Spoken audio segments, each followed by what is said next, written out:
Close a visual recap of the Bills' 2018 season through the lens of Jamie Germano. Jamie Germano, at Germano, and we can all agree that the Buffalo Bills have some major overhauling to do on the offensive side of the ball in the coming months, starting with free agency and then the draft. But while every position except quarterback is ripe for an upgrade, let's not forget who the coach is: defensive-minded Sean McDermott, and thus no one should be surprised if the Bills use the No. 9 overall draft pick on a defensive lineman.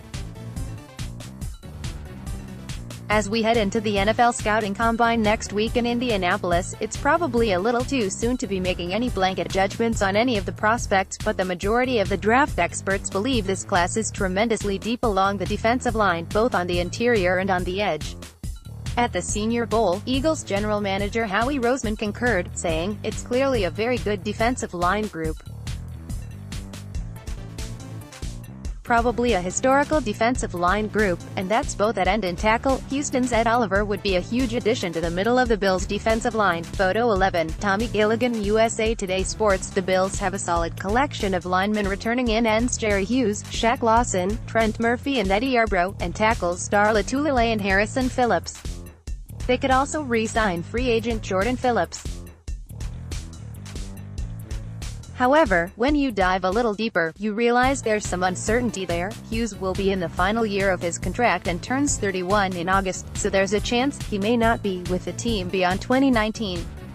Then again, the way he has played since joining the Bills in 2013, it's possible the Bills could re-sign Hughes to an extension before he becomes a free agent after the season. Last year Hughes was one of the best players in the league at his position according to Pro Football Focus, which ranked him 7th overall in their extensive grading system, but second in pass rush efficiency behind only Dee Ford of the Chiefs.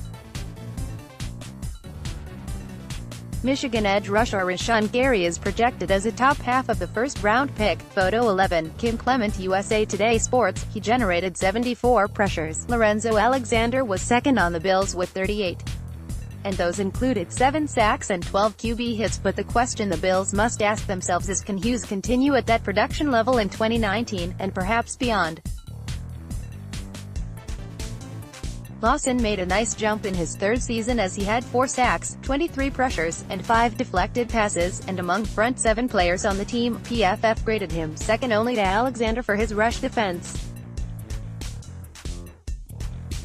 Still, the Bills may decide against exercising the 5th-year option on his original rookie deal. Remember, he was a Rex Ryan, Doug Whaley pick, so 2019 could be his walk year, too. Murphy has 2 years left on the 3-year free agent contract he signed in 2018 and is coming off an injury-plagued season with no guarantee that he'll ever return to the form he showed in 2016 with the Redskins.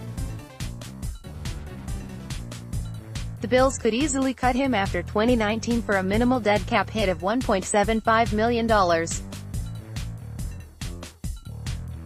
So right there, the end position could be in huge flux heading into 2020 unless the Bills move now to bulk it up. On the inside, Lotulelei is what he's asked, but he never has been, nor ever will be, an impact player. And that may also be the case with Harrison Phillips, the heir apparent to retired Kyle Williams' starting job. Phillips should improve over an inconsistent rookie year, but will opposing offenses ever truly fear him? Too early to tell.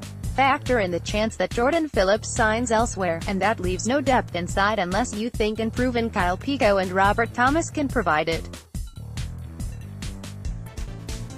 Given all that, you see why defensive line may usurp offensive line at No. 9, and a look at several of the way too early mock drafts, and subsequently way too early second and third updates, reflect that philosophy.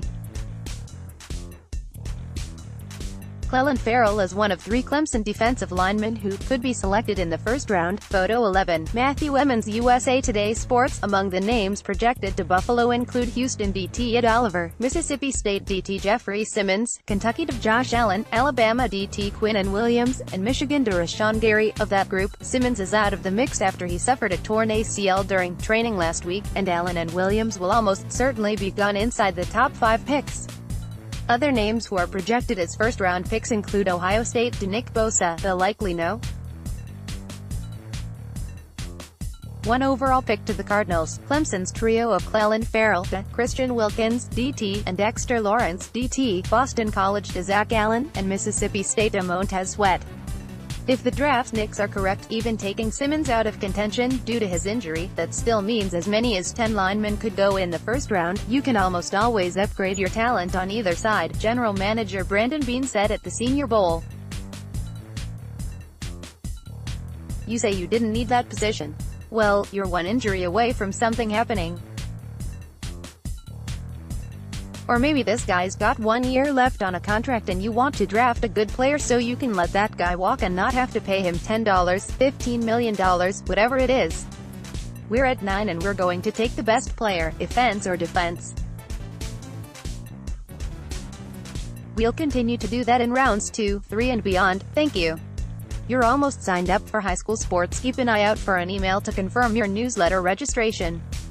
More newsletters Mayorana@Gannett.com. Charles Clay released by Buffalo Bills after tight end caught just 21 passes in 2018. Bills begin offensive line overhaul by signing ex-Jet Spencer Long.